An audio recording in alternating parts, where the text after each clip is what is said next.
সংক্ষিপ্ত প্রশ্ন উত্তর। হ্যাঁ, ক্যালসিয়াম কার্বনেটের বিয়োজন বিক্রিয়া খোলা পাত্রে একমুখী কিন্তু আবদ্ধ পাত্রে উভমুখী। একটু আগে বোঝাইছে এই জিনিসটা। খোলা পাত্রে কি হয় আর আবদ্ধ পাত্রে কি হয়? খোলা পাত্রে কি হয়, আবদ্ধ পাত্রে কি হয়? ক্যালসিয়াম কার্বনেট, আবারও বলতেছি, ক্যালসিয়াম কার্বনেটকে তাপ দিলে calcium oxide plus carbon dioxide উৎপন্ন হয় খোলা পাত্রে। খোলা পাত্রে এইটা উড়ে চলে যায়, ক্যালসিয়াম কার্বন ডাইঅক্সাইড কি হয়, উড়ে চলে যায়। আবার ক্যালসিয়াম কার্বনেটকে যদি বদ্ধ পাত্রে সংগঠিত করা হয় তখন এ উড়ে চলে যেতে পারে না। বদ্ধ পাত্রে সংগঠিত করলে উড়ে চলে যেতে পারে না। তখন কি হয়, এটা উভমুখী হয়ে যায়। তখন কি হয়, এটা উভমুখী বিক্রিয়া হয়ে যায়। যে বিক্রিয়া বিক্রিয়ক বিক্রিয়া করে উৎপাদে পরিণত হতে হয় কিন্তু উৎপাদ বিক্রিয়কে পরিণত হতে পারে না, তাকে একমুখী বিক্রিয়া বলে। অর্থাৎ খোলা পাত্রে করলে একমুখী একমুখী আর বদ্ধ পাত্রে করলে উভমুখী।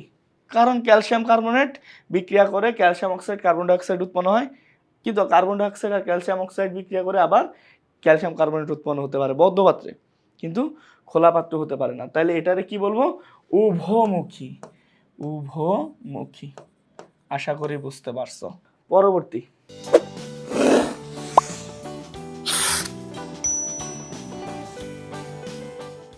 সুন্দরভাবে লেখা আছে, তীব্র অম্ল ও তীব্র ক্ষারের বিক্রিয়ায় প্রশমন তাপের মান ধ্রুব কেন? এটা খুব গুরুত্বপূর্ণ একটা প্রশ্ন। এর সবই গুরুত্বপূর্ণ। তীব্র অম্ল ও তীব্র ক্ষারের বিক্রিয়া প্রশমন তাপের মান সর্বদা ধ্রুব হয়। ধ্রুব কেন হয়? এখানে H+ আর OH- আয়ন মিলে অনুগঠনকালে একটি স্থির প্রক্রিয়া। এই অনুগঠন করার সময় যে প্রক্রিয়াটা করে সেটা একটা স্থির প্রক্রিয়া। এটার তাপের পরিমাণ -57.34 কিলোজুল পার মোল হয়ে থাকে। তাই তীব্র অম্ল ও তীব্র ক্ষারের বিক্রিয়ায় প্রশমন তাপের মান ধ্রুব থাকে। আশা করি বুঝতে পারছো এইটা। তো তৃতীয় প্রশ্নটা আছে, মৌমাছির হুল ফোটানোর স্থানে চুন প্রয়োগ করা হয় কেন? ওই যে চুন বলতে কলি চুনটা প্রয়োগ করা হয়, এখানে কলি চুনটা লিখবা তাহলে বেস্ট হবে। ক্যালসিয়াম অক্সাইড এটা হচ্ছে তোমার নর্মাল ক্যালসিয়াম অক্সাইড মানে হচ্ছে শুধু চুন। কলি চুন তো এই চুন লাগানো যায় না, কলি চুনটা লাগাইতে হবে, CaOH2 হবে। ঠিক আছে।